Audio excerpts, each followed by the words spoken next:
Jenkins. Cramwood, what are you doing here?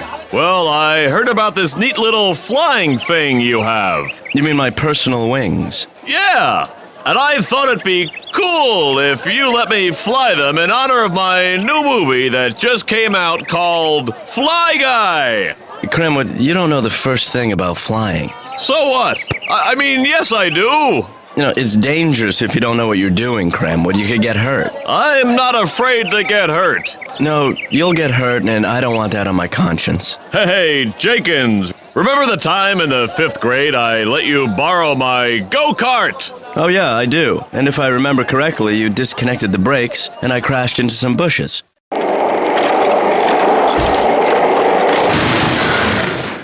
Oh, come on, Jenkins. That was just a friendly joke. Well, I scraped my knee and I hurt my nose.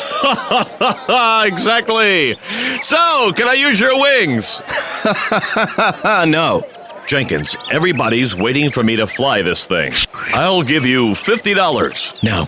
$550. Put your arms through this. Yes! Cramwood, you understand the instructions I gave you? No. Oh, well, good luck. Thanks, Jenkins. Here I go. I'm running. I'm jumping. I'm flying. Nope, I'm running. Again, I'm jumping again. I'm flying. Nope, I'm crashing. Help. I think Jenkins did that on purpose. Did what? Rewind the tape. Now look at the wings. They're not tilted up. And there was no wind behind you to push you into the air. You're right. There was no way I was going to fly. Jenkins knew I was going to crash. He knew it. There were only two things you were going to do with those wings, Cramwood. Crash and look stupid. That's right. Jenkins wanted to humiliate you because he is a nasty, mean-spirited, vengeful bike shop owner and part-time wingmaker. Let's take him to science court. Let's! So tell me, why did Cramwood crash? Well, because he didn't know what he was doing. I mean, you're not going to fly very high or far with these wings anyway. They're not made for that. Cramwood just didn't know how to use them. Well, Cramwood claims that you knew that the wings would not work. But that's not true. There was nothing wrong with the way the wings were set up. I'm afraid Cramwood is suing you for everything you've got, Mr. Jenkins. Everything? Everything. My bike shop? Everything. My wings? Everything. This piece of dust? Everything. Even my... Everything. Okay, here goes. That was good. You think so? It went further than that one. Well, that's true. You throw one. Tower to stenographer Fred. Tower to stenographer Fred. You're clear for takeoff. Over. Roger, Tower. This is stenographer Fred. Ready for takeoff. Wow, Fred. That was beautiful. Thanks. Can you teach me how to do that? Sure. Great. What do I do first? Put your hand over your mouth and talk all garbled like this. Look. Come in, Judge Stone. Yeah, I'm here, Fred. But what I really want to learn is how to make a good paper airplane. Fred? You didn't say over. Over.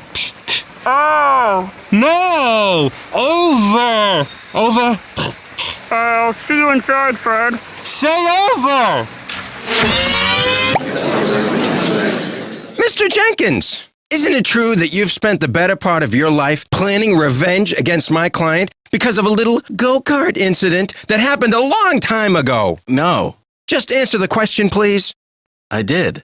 There was a problem with the design of your so-called personal wings, wasn't there, Jack? No, there wasn't. Isn't it true that these wings were nothing more than a deadly death trap door of death? No, they weren't. The wings weren't tilted up, were they?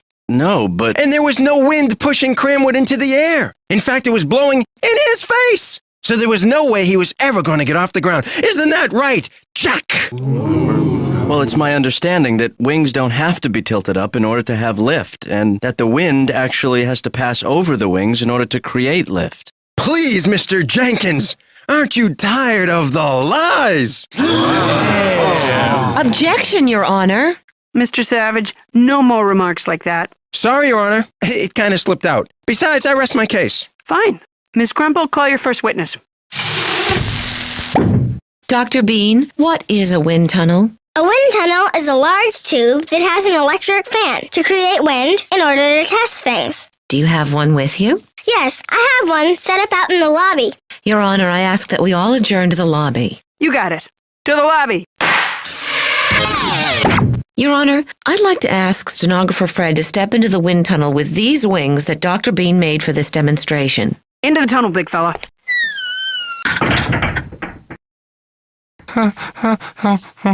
Now, when the fans are turned on, they create wind, correct? Yep. Okay, please demonstrate. Fred, hold the wings perfectly level. Now when I turn on the fans, stenographer Fred will feel a lot of wind, but his arms will stay steady. Now, what would happen if Fred tipped the wings up a little bit? His arms will pull up and he'll probably start screaming a little bit. Fred, tip the wings up, please. His arms went up, but he's not screaming. Oops, wait a minute. So, what would happen if Fred tilted the wings down? His arms will be pulled down and you'll hear him scream again. Let's see. Fred, tilt the wings down, please. Thank you. You can shut the fans off now. Your Honor, today is a great day for the Savages, me being one of them, because Miss Crimple just proved my case. Mr. Savage, let me try to summarize the demonstration for you. Huh? I'm going to recap what you just saw. Oh, okay. Tilting a wing can certainly help to push a wing, but that's not the only thing that causes a wing to lift a plane. Well, let me summarize something for you, Miss Crimple. What? There is something even more important than the tilt of a wing. It's the shape of the wing. Miss Crimple, did you forget something when you left your house this morning? Maybe, huh? Something like, oh, perhaps, your mind? Your Honor, perhaps Professor Parsons can explain it better. Professor Parsons, does a wing need to be tilted to lift a plane? No, it does not. No, it does not. Well, maybe it. I take it back. Professor! Sorry, Judge. Just having a little fun. But, Professor, what did Dr. Bean show us? Well, she showed us how a wing can work. But tilting a wing is not the only way, and not the most important way, to cause it to lift. Could you show us what you mean, Professor? That's where I draw the line, lady. I'm kidding. I'd be glad to. Okay, look at this board lying between two tables. Just lying there doing nothing. Now, where's the air pressure pushing on the board? It's pushing on all sides. Oh, I know. It's pushing on all sides. Well, that's right. It's pushing on the top, the bottom, the left, the right, all sides. Now, what if I had a magic spray that would remove the air pressure on one side of the board only, and I sprayed it on just the top of the board? The board would float upwards. That's correct. The board would float up because there are more forces pushing up than down. And why is this important, Professor? Are you kidding? You don't know? I'm just trying to be a little dramatic. Oh, hey, I hear ya. It's important because that's how a wing works. You mean that's how it would work if you had a magic spray to remove the air pressure from one side of it, right? Well, actually, I do have something, but it's not magic at all. You're kidding. Well, come here, I'll show you. It's called... Oh, bad breath. I'm sorry, I like onions and I don't brush. Actually, Mr. Savage, it's called wind. Wind? Wow, this is an exciting case. Let's take a break to review what's going on in the trial. J.C. Cramwood believes that Jack Jenkins purposely gave him wings that couldn't fly because the wings were not tilted upward. Jack Jenkins disagrees with Cramwood and believes his wings can fly. Cramwood just didn't know how to use them properly.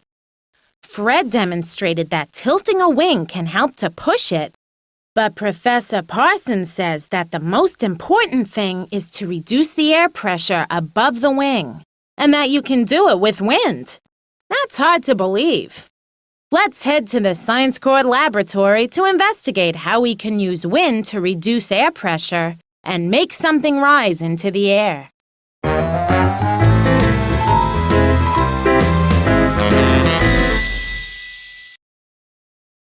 Wow, you've already learned quite a bit about how wings fly. I think you're ready to get back to the courtroom and hear the rest of the trial. Professor Parsons is just about to take the stand, and if we hurry, we'll be just in time to hear his explanation.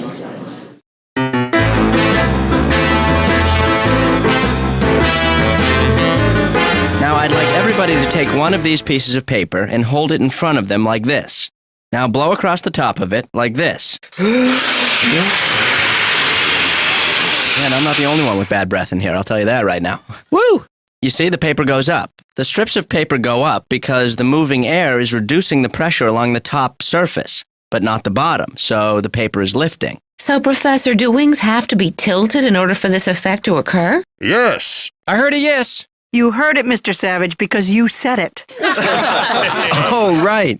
It was an accident. Go ahead. Professor, do wings have to be tilted? No, they don't. What you do need is to have the top half of the wing curved, like this.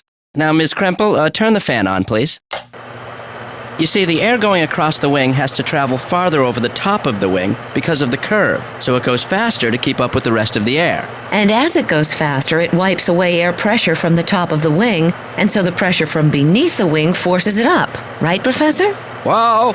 Yup, that's right. A wing tilted up or down can help, but as we just saw, it's the curve of a wing that is what really keeps it flying. It's the air blowing over the curve of the wing that causes lift. Now look at a jet plane. The wings are level, but the top part of the wing is curved. But what about the wind? I thought the wind pushed the plane into the air from behind. Oh no, Mr. Savage. In fact, the opposite is true. Planes always take off into the wind. That's to ensure that lots of wind will sweep over the wings and create lift.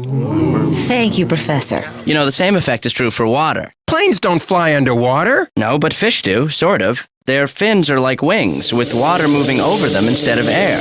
There are other animals that have figured this out, like the prairie dog, for instance. I love prairie dogs. They build up the entrances to their tunnels like little volcanoes. This forces the air to travel faster over the opening, which reduces the pressure and provides ventilation into their homes. That's wonderful, Professor, really. How about another example? That won't be necessary. I was just going to say that submarines... That's fine, Professor. ...work the same way. We're covered. Ouch. Shot down.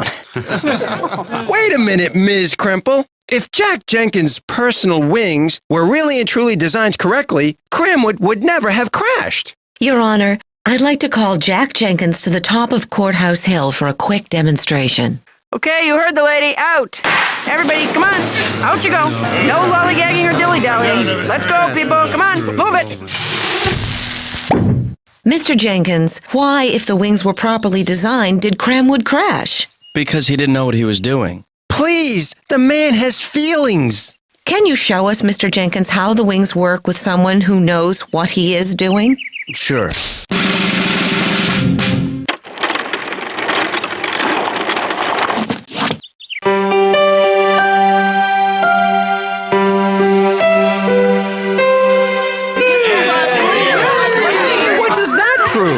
It proves that there's nothing wrong with the wings. Okay, and what does that prove? That there's something teensy-weensy bit wrong with you. Closing arguments, Mr. Savage. Very well. Ladies and gentlemen of the jury, this is a story about jealousy and power and revenge. And then back to jealousy. Did I mention revenge? Yeah. And revenge. But really, it's a story about a guy, a dream, and a horse named Hank. Mr. Savage, I think you have the wrong story. Oh. Well, then Jenkins is guilty, and thank you very much. Miss Kremple, can you top that? I'll try, Your Honor. Ladies and gentlemen of the jury, there was nothing wrong with Jack Jenkins' personal wings when J.C. Cramwood took them out for a test run. The only problem was with Cramwood. He didn't know what he was doing. But Jack Jenkins did. We now know that the wind sweeping over the top of a curved wing is what causes lift. By removing the air pressure off the top, the pressure from the bottom forces the wing up. If you want a wing to go up in the air somehow, you gotta make the pressure on the top disappear. So get more wind to zip over the top, and now the pressure down below will put your plane in gear. Let the pressure go away. Both sides have presented some pretty convincing arguments. What do you predict the jury will say? Will they find Jack Jenkins guilty or not guilty? Here comes the jury with their verdict. Let's get back to the trial to hear what it is. Fred to Judge Stone. Fred to Judge Stone. The jury has reached a verdict. Over. And please say over this time. No.